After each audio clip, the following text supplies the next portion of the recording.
Good morning and welcome to NEK VT Rocks. Guests today are Kendra Fecto and Faye Tola. Faye's director of a respiratory therapy program and Kendra's a second-year student in the program. Little background for why this program happened today. Somebody that we all know in the community posted something on Facebook where we all get our news and information about a respiratory therapist who had done something that made her life so much easier. And the response all around was, what's a respiratory therapist? Which is truly bizarre because it's a career path. How did you even know about it, Kendra? Actually, I went to the Career Center during my high school career, and I did health careers. And I got invited to try a major day down at VTC, and it was for the respiratory rotation. And that's kind of where I sealed the deal with wanting it to be my career. So you were at the high school here Yep. in Newport? In Newport, yeah. Cool. So at least somebody got through to you. Faye, tell us a bit about your program. Well, the respiratory therapy program has been in Vermont since 1990. We started out originally at Champlain College, and then it was a difficult place to recruit there, so we joined some of the other allied health programs at Vermont Technical College in 2004. So we are an associate degree program, and once someone graduates from our program, they're eligible to become a registered respiratory therapist. What does a respiratory therapist do? I mean, I know about the drama of changing a trach in the middle of an ER or wherever, but what's the regular job? Well, the bottom line is we take care of people who have difficulty breathing. So our patients can range from newborns that are born with undeveloped lungs to children and adults with asthma, cystic fibrosis, chronic bronchitis. Respiratory therapists primarily work in hospitals, and they do basic care such as delivering medications through an inhalation route and physical therapy of the chest. And then a majority of therapists work in critical care where they use high-tech ventilators to help people breathe. So it's a pretty knowledgeable training program. I mean, you're teaching a lot of really high-tech stuff. It's very high-tech as far as the equipment goes, and certainly requires an aptitude for science. Yeah. So why is it nobody knows about it? Well, we're a new profession. I mean, relative to nursing, that's been around since, I don't know, hundreds and hundreds of years, right? Even before that. It had no value until sort of the Crimean War, but... Okay, but respiratory really only came about during World War II, when someone developed a ventilator for essentially a pressure ventilator for the pilots to use. And then, lo and behold, somebody said we could use that same ventilator for patients that can't breathe on their own. At that time, what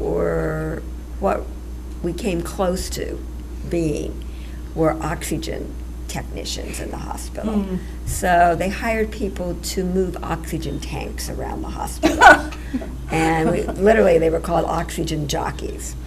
So now they needed somebody to run these ventilators. Yeah. So they thought, well, let's get the oxygen techs to do it. You know, they know about oxygen, and this machine needs to be hooked up to oxygen. So it was about that time that inhalation therapy began, which eventually progressed into respiratory therapy. But we're small relative to nursing, and you know, unless you have a family member or friend with a respiratory problem, or you yourself have come in contact with a respiratory therapist, you may have never heard of us.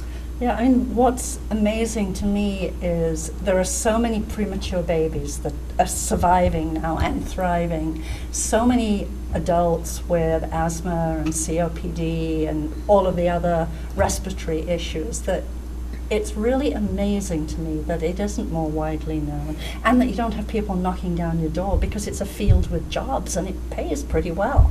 And it's a It's dynamic amazing. and Yeah. exciting profession. You know, we primarily are in intensive care, and our students train during their second year in intensive care. So they come out prepared to work in intensive care. I mean, back in the day, and on our end, back in the day when I worked in intensive cares, I hated working with vents. I'm not mechanical, that's not my field. I would have killed, well, not literally, but to have somebody come and do that who Right. was knowledgeable about it. It was not my field of knowledge, and I would bet you that most nurses feel that way. And other healthcare professionals, they must love having you guys around. Well, when I first came to Vermont, nurses were still managing the ventilators Right. in the neonatal unit, Yes. not for adults, but for the newborns. And we couldn't run a program unless respiratory therapists could train in neonatal care. So, but they were very happy to have Hand it respiratory over. come in and take over those machines. Yeah. But that was 1990. And you mentioned, newborns who now survive, or premature infants that now Yes. survive. It was only 1998 when we started applying surfactant therapy for undeveloped lungs, which Right. keep premature infants alive. Mhm. So we are just so new relative to Yeah. other practitioners in Yeah. healthcare. Do your friends know what it is that you do? Not really. They ask, and they Yeah. know I might give an inhaler that they take, but they don't really know beyond giving an inhaler what Yeah. I do. So they don't have you out yet trampling the streets recruiting? No, I only met one person throughout high school and college so far that actually is now in the program. She's gotten into the program, so. From your same school? No, I met her when I was at Randolph VTC. Oh. Yep. So are you traveling each day? Because there used to be a program here in Newport, but not anymore, is that right? That's Yeah. correct. Yeah. That's a shame. It is. It is. It was a good program here. The hospital, Newport Hospital, North Country Hospital, provided great support, and they still take our students. Mhm. So, for instance, Kendra spent her first semester at North Country Hospital training, and probably some time over the summer. Oh, yeah, definitely. But now Kendra does travel quite a bit. You want to talk about your travels? Yeah, so 2 days a week right now I'm going to Dartmouth, and that'll change over so far through the semester, and then I'll go to UVM. Mhm. So it's 2 days to a hospital that I have to go to, and then 2 days to Williston class. Mhm. From here in Newport I travel. So it's quite That's a bit. commitment. Yeah, But you going have to to school be committed. is Yeah, commitment. yeah, Right. definitely. You have to have a very high level of commitment to Yeah. push yourself through. Yeah. Would it be possible to start the program again here? Well, we just opened a site at White River Junction, which will involve students attending clinicals at Dartmouth, Hitchcock, and other hospitals in New Hampshire. I already have 2 students from this area attending classes down at White River. Great. I think at this time that with the White River Junction site that we probably don't need a third site. Yeah. I think it's not a bad trip down to White River for students here in this Yeah, area, straight down. the interstate. They too will be able to do their first semester at North Country Hospital, which will ease up some of their traveling. Second year, they will be going to Dartmouth.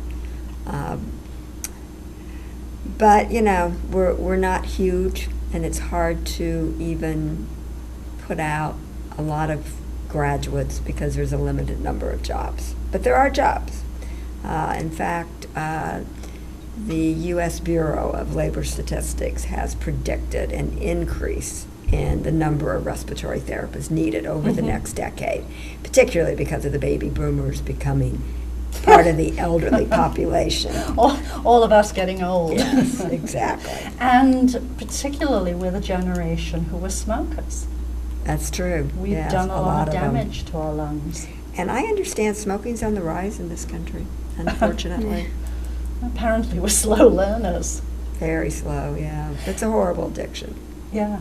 And when you look at, for example, what's just happened in Texas and in Florida, there are going to be respiratory problems as a result of the floodwaters going back down and chemicals and the other horrible Particularly stuff. if you already have an underlying respiratory problem, then that will certainly exacerbate it. If there's molds in the air, things like that. Can you describe a sort of regular day? I mean, what would somebody do? What would you do? What do you do?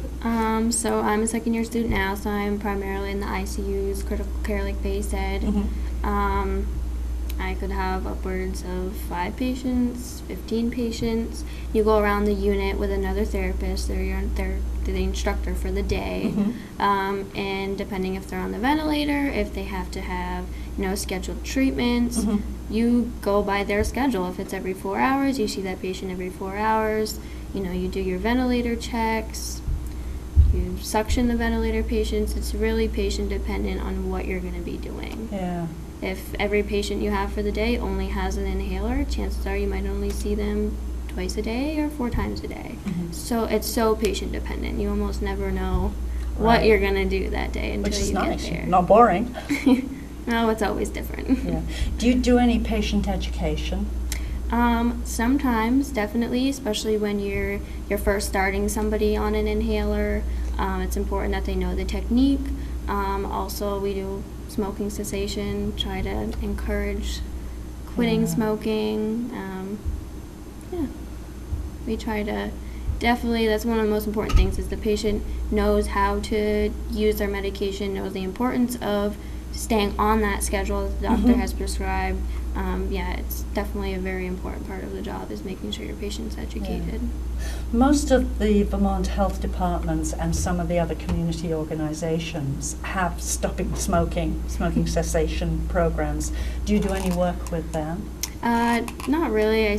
Most I would do is if there was a smoking cessation ordered. I believe it was a volunteer option last year.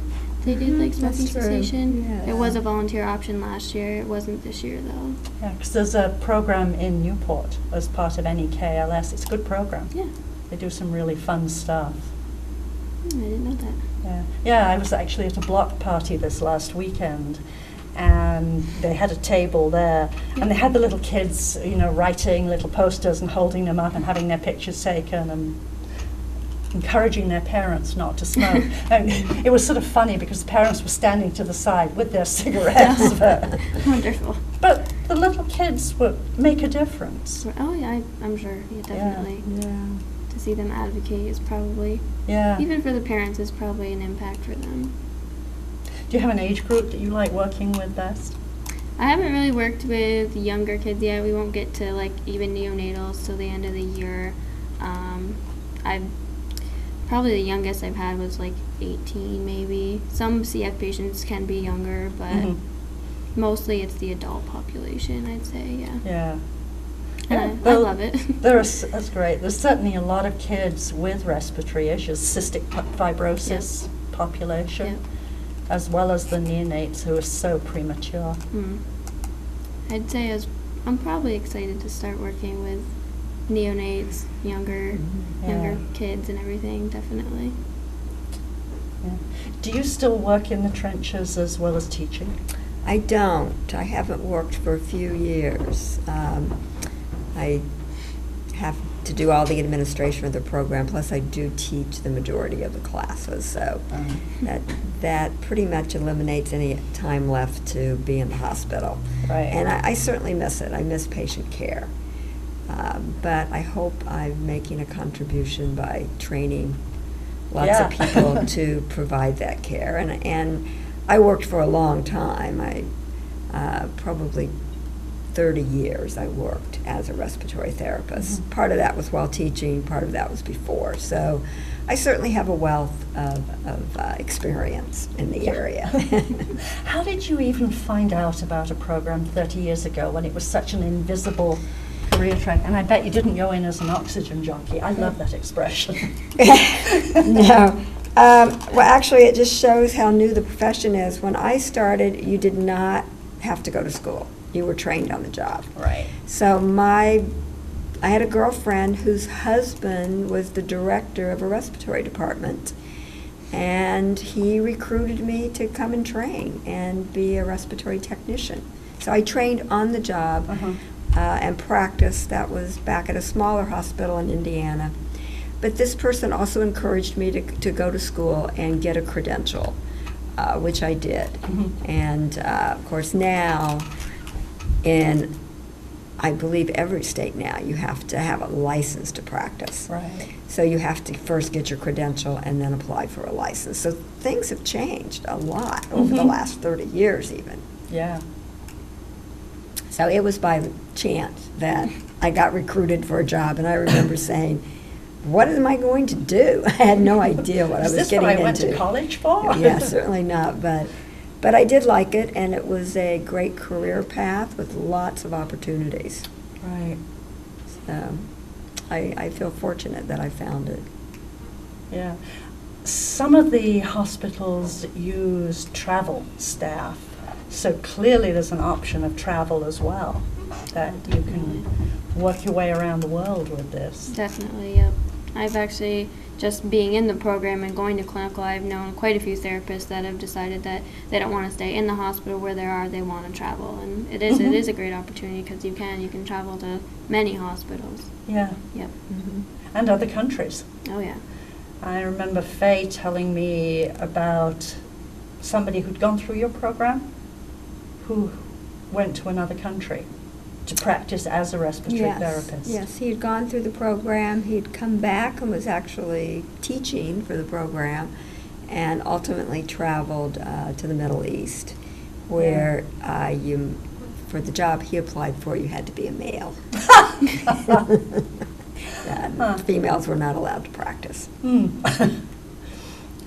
Well, I'll bet there are more female-friendly places. You know, I in the take that back. universe. It wasn't that they couldn't practice, they couldn't teach, because a female could not teach a male. So they do have female respiratory therapists, but the job that my graduate was applying for was a teaching position, and that was only for males. There's probably some areas in academia where that holds true here as well. Possibly.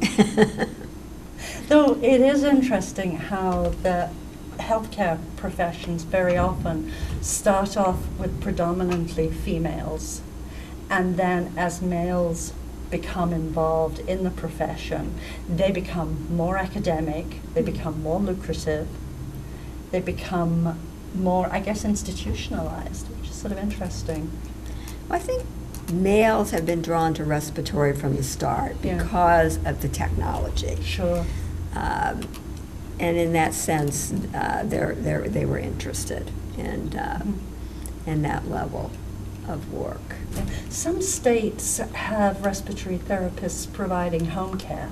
Most states do. And at this time, respiratory therapists can only work when there's a physician in-house. So we can go to the home and set up equipment and train the patient and the other caregiver, usually a nurse, how to use the equipment and make sure the patient's getting what they need. Right. But we're not allowed to give direct patient care outside of a clinic or a hospital because there must be a physician available to us. So you're the ones with the knowledge base.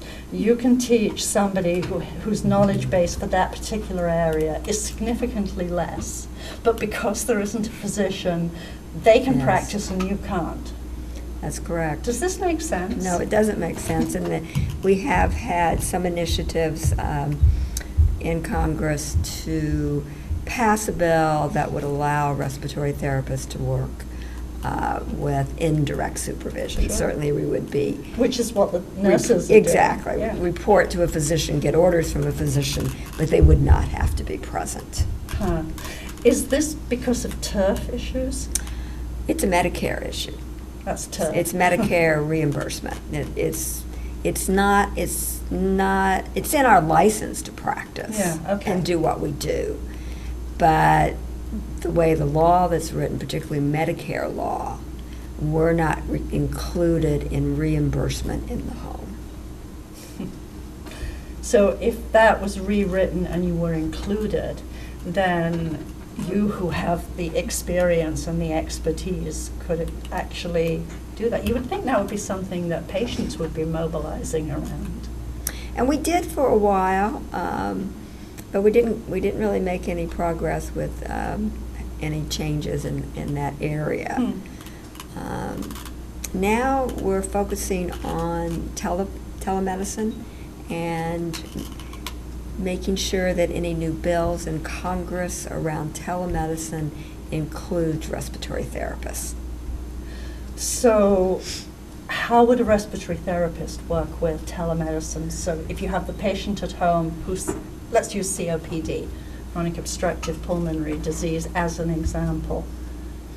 Well, it could be that they're in an outlying community, which we have a lot Like of us. here in Vermont, and they're in a clinic that maybe they make contact with a major facility like UVM, and if they need some training around their medications or other therapies, then it could be the respiratory therapist that would be available to provide that training. So you would pop up on their computer screen.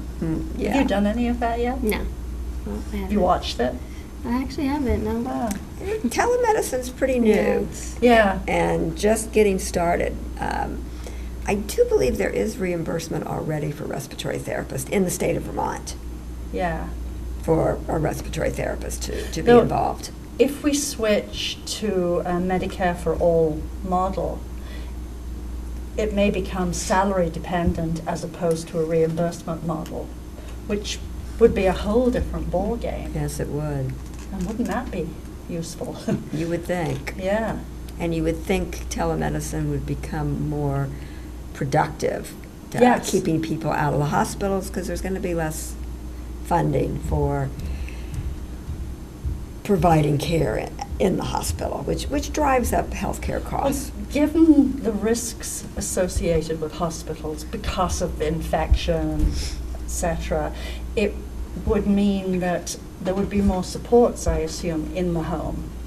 And telemedicine would be right up there. Yes, I think telemedicine is certainly the wave of the future, and home care, and more preventative care, which we've been talking about for a long time. Exactly. But which makes the most sense. Yeah, but we just really have not made it there yet. Yeah, I mean, an insurance, you would think, insurance-dependent system, which is what we have now, has apparently zero interest in prevention.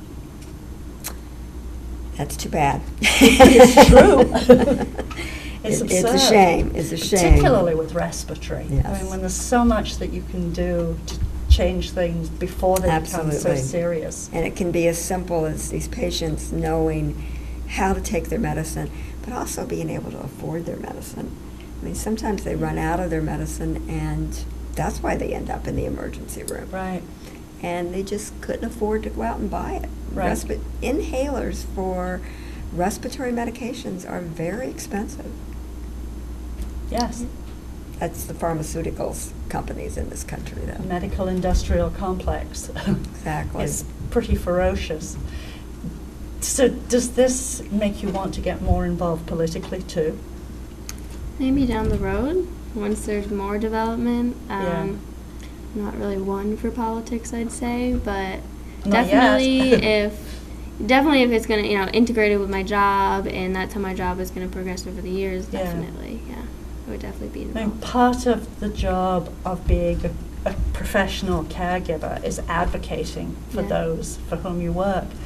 So you may find yourself marching down that road, whether you intend to or not. Yeah, like Faye said, medications can be so expensive, and that's where a lot of our patients come from. I mean, they come into the emergency room because they couldn't get their medication or whatever, and now they're in a whole different state. They're sick, they're going to be in the hospital, and then there goes up bills, so many bills, and then how are they going to pay those, and insurance, and definitely advocating for them to have lower cost medication and stuff like that would definitely be key to their treatment at home. Definitely. Well, I have to say North Country Hospital does do a good job of working, particularly with our population here that have chronic lung disease. They have rehabilitation programs that continue even after the rehab therapy. They go on to have group meetings, supportive meetings, and that's where they learn about their disease and learn how to keep themselves out of the hospital. And I just have to commend North Country Hospital on the work they've done in this area. That's really nice to hear that. And sometimes we think because we live up here and it's so remote that we're not going to get good services. But it's really nice to hear how competent what we have up here is. One of the best I've seen as far as the pulmonary rehab groups. You certainly see a lot of them, so it's nice to know.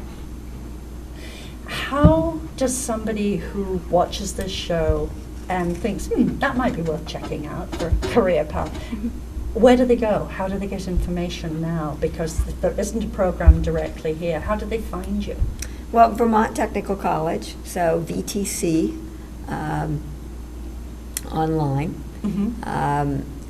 Will get them a lot of information about the programs at Vermont Tech, and they can find the respiratory program curriculum online. They can call admissions to talk about applying for the program. There is going to be an open house on October 11th in the afternoon down in the White River Junction area. So our teaching site there is the Community College of Vermont. It's called the Wilder site. So that open house will be at CCV Wilder on October 11th. And there will be admissions counselors there, and I will be there as well to talk more about the respiratory program. That's great.